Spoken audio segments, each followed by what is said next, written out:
নিত্য পরিবর্তমান পরস্পর বিরোধী স্বভাবের অপরূপ সম্মিলনই যে শিশুমনের বৈশিষ্ট্য, কবি এই কবিতায় তাহা উদ্ঘাটিত করিয়াছেন। কবিতার নাম আসল কথা, লিখেছেন অজিত দত্ত। একটি আছে দুষ্টু মেয়ে, একটি ভারী শান্ত, একটি মিঠে দক্ষিণ হাওয়া, আরেকটি দুর্দান্ত। আসল কথা দুটি তো নয়, একটি মেয়ে মোটে, হঠাৎ ভালো হঠাৎ সেটি দস্যি হয়ে ওঠে। একটি আছে ছিচকাদুনি, একটি করে ফুর্তি, একটি থাকে বায়না নিয়ে, একটি খুশির মূর্তি।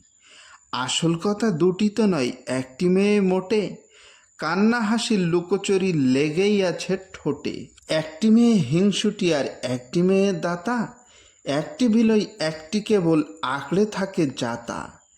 আসল কথা দুটি তো নয়, একটি মেয়ে মোটে, মনের মধ্যে হিংসে আদর চরকিবাজি ছোটে।